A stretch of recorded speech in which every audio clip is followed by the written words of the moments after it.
Le agradezco mucho a Gonzalo Monroy. Él es director general de GMC, una empresa consultora especializada en el tema del sector energético mexicano con visión internacional, y también entiende muy bien al tema de la refinería de Tula, sobre lo cual vamos a platicar. Gracias Gonzalo por aceptar la invitación de este escandaloso medio informativo, que además se alimenta con mucho de la información que tú nos dijiste, y para exponer lo que estaba pasando hace unos días con el problema de los apagones, en fin, por el suministro de energía. Recuerdo muy bien que tú nos decías, ha faltado inversión en el sector eléctrico de manera oportuna para que las plantas las plantas generadoras puedan sumarse y evitar justamente el riesgo de todo lo que ha sucedido. Y si esto ha ocurrido es por los planes de austeridad. Pero en fin, ¿qué te parece lo que dice Bartlett esta mañana? ¿Qué te parece lo que dice el presidente de los medios como este, que al anunciar y describir los hechos lo considera un verdadero escándalo de sus adversarios? Bienvenido como siempre. Mi querido Pepe, qué gusto platicar contigo. Pues mira, yo lo que te diría es de que es bastante notorio que la intervención tanto del director Manuel Bartlett, de los funcionarios de la CFE y del presidente, hicieron literalmente unas maromas lingüísticas para no decir las palabras apagones. Fue prácticamente de pasada una hora cuando una de las reporteras dijo lo que para todos era evidente: estas interrupciones de suministro, estos cortes rotativos, no son otra cosa más que los apagones. Y México no es un país bananero, literalmente, pueden ser muy bonitos, pero no son, México es la economía número 15 del mundo. México tiene justamente, si quiere capturar unas oportunidades del nearshoring, si quiere literalmente mantener las luces prendidas ahora que estuvo la ola de calor y que nos llevó a lugares con sensaciones térmicas arriba de los 51 grados, tiene que hacer esas inversiones o bien permitir que alguien más las haga.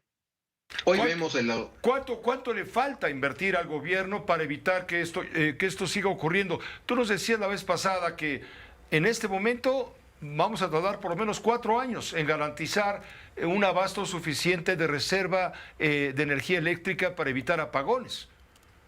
Efectivamente, y algo de eso salió hoy en la mañanera, querido Pepe, cuando CFE presentó sus programas. Y aquí hay varias cosas de hoy que son muy reveladoras. Quizá la más importante es que CFE empezó ya muy tarde a invertir. En el año 2019 y 20 no hubo inversión ni en transmisión ni en generación. Y se puede entender por qué CFE se confió.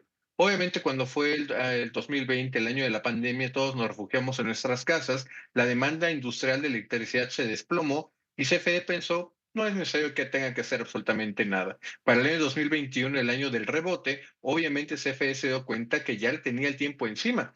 Empieza a construir varias de estas plantas que obviamente por desgracia no han estado completadas a tiempo. Es muy posible, te digo, de las 6 plantas más importantes, las que van a aportar el grueso de la capacidad, se plantea que va a estar listas para el mes de septiembre de este año. Alguna posibilidad incluso de que se retrasen 1 o 2 meses más. Obviamente significa de que para lo que es el verano, los meses de junio, julio y agosto, seguimos expuestos a que venga otra ola de calor. Y muy probablemente, Pepe, te lo puedo asegurar, tengamos otro corte rotativo, para no llamarlos apagones. Los calores entonces son el motivo inmediato que producen justamente la demanda de una mayor cantidad de energía, ¿cierto? Pero lo que de fondo y profundamente se debe de señalar es que no hay la manera de abastecer la energía necesaria para evitar el riesgo de las alertas o incluso de las emergencias de este organismo de la energía que es el SENACE. Es correcto. Y fíjate, uno de los elementos que no habíamos contemplado o lo habíamos visto superficialmente la semana pasada es que tenemos una gran parte de esta sequía que obviamente está haciendo que las hidroeléctricas estén en niveles mínimos, exceptuando obviamente Tabasco y Chiapas, que están muy saludables. El gran problema es que de las grandes inversiones que hizo esta administración, las hizo precisamente en las hidroeléctricas. Obviamente aquí la estrategia falló, rotundamente falló. Si estuviéramos hablando de que están las presas en niveles saludables o que ha llovido, Pepe, estaríamos obviamente incluso hablando de menor contaminación como nos ha tocado en el área metropolitana. El gran problema es de que esto se apostó al caballo incorrecto y hoy México con esos apagones está pagando la consecuencia. Ahora, el experto en estos temas, desde luego eres tú. De lo que hoy nos dijo el presidente, lo que nos dijo Bartlett, lo que nos dijo todo el aparato de la Comisión Federal de Electricidad, pues no nos están diciendo ellos directamente lo que hay en el fondo, lo que tú estás haciendo en este momento. Estás describiendo lo que hay de fondo y allá se toma como una agresión, como un ataque al gobierno. Vamos, es difícil de entender, pero las cosas, ¿qué nos están escondiendo entonces? La verdad verdadera es esa, la que tú estás señalando. Efectivamente, y déjame ponerle la cereza del pastel. Hoy fue muy revelador también que sacaran una línea de tiempo, literalmente minuto a minuto, de cómo se fueron generando los apagones, cuáles fueron los incrementos de la demanda, en qué momento empezaron a fallar algunas plantas eléctricas. Y es muy interesante porque al principio de la mañanera el presidente y el director Manuel Bartlett trataban de echarle la culpa a las energías renovables, que no son intermitentes, son variables, siempre hay viento. Obviamente aquí trataron de como echarle la culpa, pero cuando uno revisa a mayor detalle lo que presentaron, nos damos cuenta que los apagones en mayor medida fueron por la salida de operación de algunas plantas. Cuando uno rastrea y coteja contra la información del SENACE de la semana pasada, de los boletines que emitieron, se puede decir, Pepe, sin lugar a dudas, de que varias de las plantas que se le compraron Iberdrola hace un año son de las plantas que empezaron a fallar.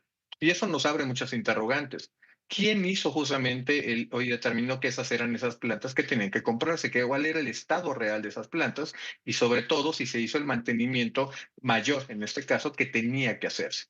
Si este tipo de cosas no se hicieron, Pepe, hay probablemente hay tipo de responsabilidades de los servidores públicos que hoy estuvieron en la mañanera.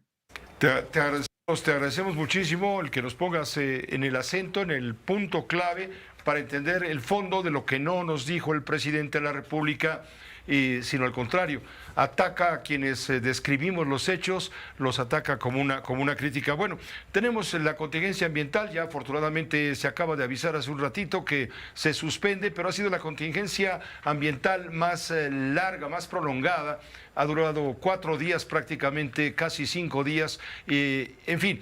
Y ayer dábamos la nota en este espacio en donde las autoridades ambientales le ordenaban a Petróleos Mexicanos cerrar la producción de la refinería de Tula en un 25%. Quiere decir con esto que una de las causas principales de la contaminación en la Ciudad de México es la refinería de Tula. No me la quiero dar de experto, simplemente estoy repitiendo como perico lo que he estado leyendo de parte de ustedes los expertos. Pero ¿qué opinas al respecto? Claro que sí, Pepe. Y mira, qué bueno que me haces esa pregunta porque hay que decir qué es lo que está pasando en realidad. Ahorita gran parte de estos incrementos de calor, a pesar de que ya terminó la ola el pasado sábado, es obviamente a mayor temperatura, hay una mayor propensión o una mayor probabilidad de esta generación de ozono. Como te había mencionado anterior, no están habiendo grandes corrientes de viento y tampoco está lloviendo. Tenemos demasiadas partículas suspendidas. En este cóctel justamente que vemos también de zonas industriales como Cuautitlán Izcalli, Tultitlán, Tlalnepantla, Naucalpan, obviamente se va generando un mix bastante feo. Obviamente aquí entra como la cereza del pastel la refinería de Tula. Tula como tal no genera ozono, pero en el cóctel su contribución es principalmente del dióxido de azufre. Ese dióxido de azufre, como hemos platicado en otras ocasiones, querido Pepe, está altamente correlacionado a EPOC, cáncer de pulmón y enfisema pulmonar. Cuando uno revisa los datos de CONAPO, la Comisión Nacional de Población, nos damos cuenta de que la zona metropolitana de Tula tiene 10 años menos con respecto a la media nacional. Es un tema de emergencia.